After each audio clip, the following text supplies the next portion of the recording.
Halo, selamat pagi semuanya. Kita bertemu lagi dalam pelajaran agama Katolik kelas 5. Kita hari ini akan belajar tentang hidup bersama yang dijiwai Roh Kudus.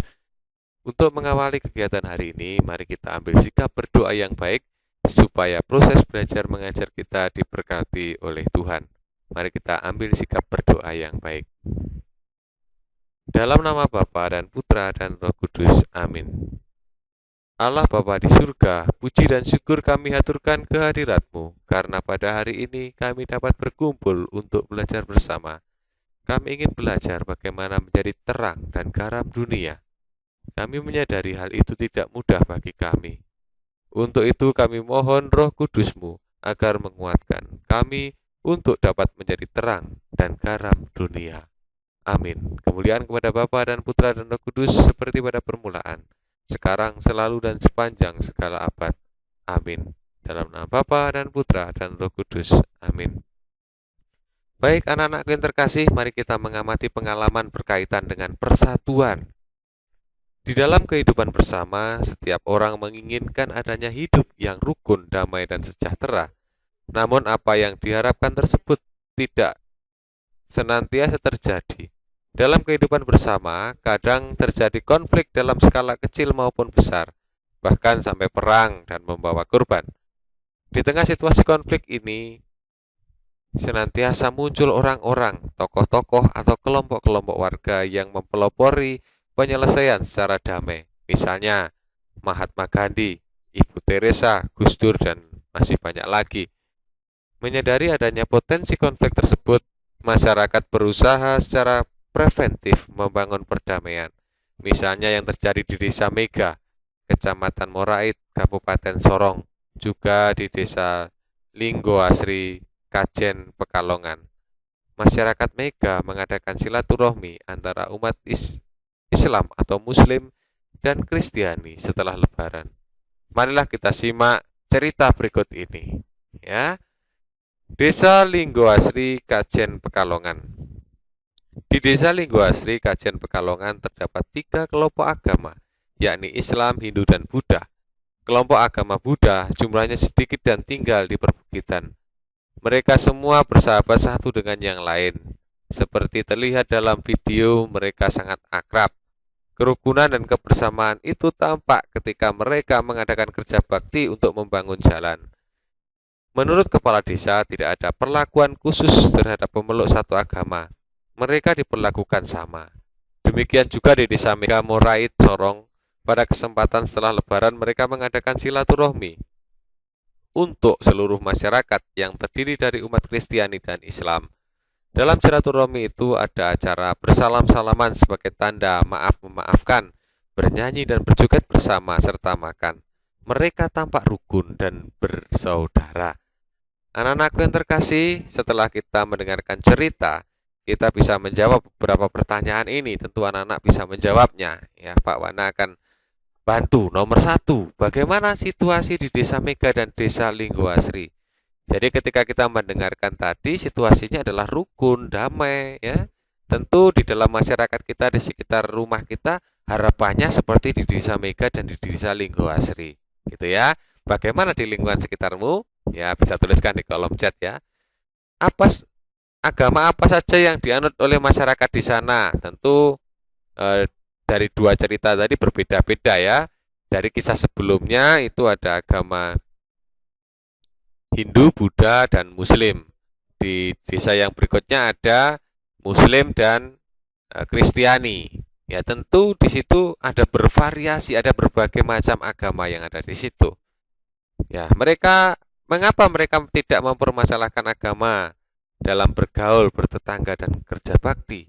Ya, karena di sini agama menjadi sarana, ya, sarana hubungan antara manusia dengan Tuhan. Jadi, apabila orang itu beragama, maka harapannya itu malah semakin dekat dengan sesamanya, dekat dengan orang lain yang ada di sekitarnya. Gitu ya. Mengapa mereka mengadakan silaturahmi bersama? Ya, Mereka saling berkunjung ini tentu sebelum masa Covid ya, karena sebelum masa Covid mereka boleh berkunjung, bernyanyi bersama, berjoget bersama, serta makan bersama dan masih banyak lagi. Nah, ini sebagai ungkapan bahwa masyarakat di sana mensyukuri sebuah kerukunan atau kebersaudaraan satu dengan yang lainnya. Tentu di dalam hidup sehari-hari kita pernah mendengar cerita ataupun kisah tentang konflik antar agama. Nah, tentu kita yang sudah mendengarkan pelajaran hari ini harus benar-benar menjaga silaturahmi. Jadi agama jangan dijadikan alat untuk memisahkan manusia yang satu dengan manusia yang lainnya. Gitu ya. Baik anak-anakku yang terkasih, semua orang dalam hidup bersama dengan orang lain selalu berharapkan adanya suasana rukun dan damai seperti di dua desa tadi. Namun apa yang diharapkan tersebut tidak selalu dapat terjadi. Dalam hidup bersama kadang terjadi salah paham. Di satu keluarga saja kadang salah paham gitu ya, apalagi dalam situasi masyarakat yang banyak gitu ya. Perselisihan, perkelahian dan sebagainya. Bagaimana ketika kita menghadapi situasi itu? Ya, di tengah suasana perselisihan atau bahkan perang, selalu saja ada orang-orang yang mengusahakan penyelesaian dengan jalan damai. Tokoh-tokoh dan anggota masyarakat selalu berupaya untuk membangun kehidupan yang rukun dan damai. Suatu kehidupan bersama yang tidak memandang membeda-bedakan golongan, agama, suku, pekerjaan, dan sebagainya. Seperti kehidupan bersama yang terjadi di Desa Linggo Asri Kajen dan Desa Mega tadi, tokoh-tokoh agama pun tentu menegaskan hal itu. Semua agama mengajarkan hidup rukun dan damai. Nah, anak-anakku yang terkasih, mari kita belajar dari kitab suci, dari Injil Matius bab 5 ayat 13 sampai 16 dan dari Injil Lukas bab 23 ayat 33 sampai 40. Kamu adalah garam dunia. Jika garam itu menjadi tawar, dengan apakah ia diasinkan? Tidak ada lagi gunanya selain dibuang dan diinjak-injak orang. Kamu adalah terang dunia. Kota yang terletak di atas gunung tidak mungkin tersembunyi. Lagi pula orang tidak menyalakan pelita lalu meletakkannya di bawah gantang, melainkan di atas kaki dian, sehingga menerangi semua orang di dalam rumah itu. Demikianlah hendaknya terangmu bercahaya di depan orang, supaya mereka melihat perbuatanmu yang baik dan memuliakan Bapamu yang di surga. Ini tentang garam dan terang dunia ya. Kita diharapkan menjadi terang dan garam dunia dimanapun kita berada. Jadi membawa kabar baik, membawa kabar gembira bagi orang-orang yang ada di sekitar kita. Nah, dari Injil Lukas, ketika mereka sampai di tempat yang bernama Tengkorak, mereka menyalibkan Yesus di situ. Dan juga kedua orang penjahat itu, yang seorang di sebelah kanannya dan yang lain di sebelah kirinya. Yesus berkata, "Ya Bapa, ampunilah mereka, sebab mereka tidak tahu apa yang mereka perbuat." Dan mereka membuang undi untuk membagi pakaiannya. Orang banyak berdiri di situ dan melihat semuanya. Pemimpin-pemimpin mengejek dia, katanya, "Orang lain ia selamatkan, biarlah sekarang ia menyelamatkan dirinya sendiri, jika ia adalah Mesias, orang yang dipilih Allah." Juga prajurit-prajurit mengolok-olok dia. Mereka mengunjukkan anggur asam kepadanya dan berkata, "Jika adalah raja orang Yahudi, selamatkanlah dirimu." Ada juga tulisan di atas kepalanya, "Inilah raja orang Yahudi," atau biasanya dituliskan INRI gitu ya.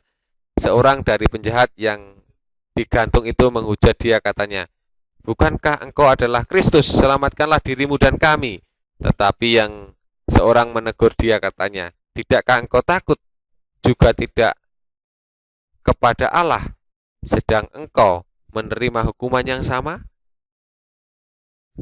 Anak-anakku yang terkasih, dalam kisah tadi kita mendengarkan bahwa ketika dianiaya, dicemooh, dihina, Yesus tidak marah, tidak membalas.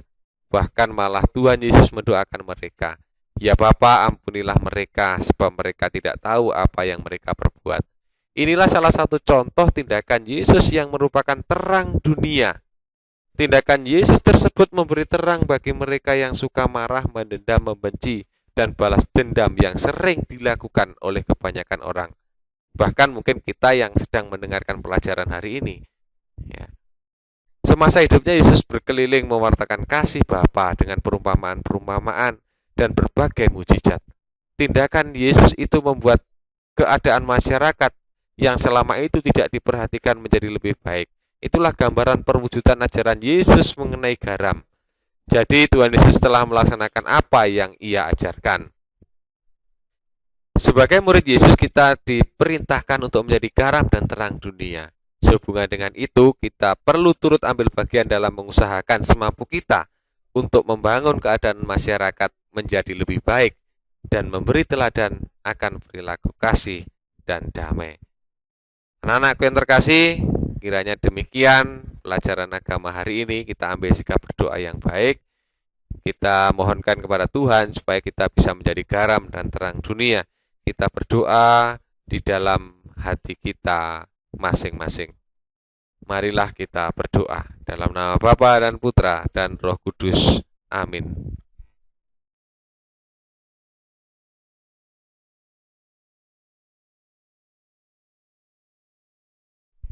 Dalam nama Bapa dan Putra dan Roh Kudus. Amin. Baik anak-anakku yang terkasih, terima kasih sudah mengikuti pelajaran agama hari ini. Jangan lupa, hari ini anak-anak sudah belajar tentang garam dan terang dunia, maka anak-anak juga bisa menjadi garam dan terang dunia dimanapun anak-anak berada. Dan mari kita tunjukkan, kita mematuhi protokol kesehatan sebagai wujud garam dan terang dunia kita. Tuhan Yesus memberkati kita semuanya. Amin. Sampai jumpa. Terima kasih.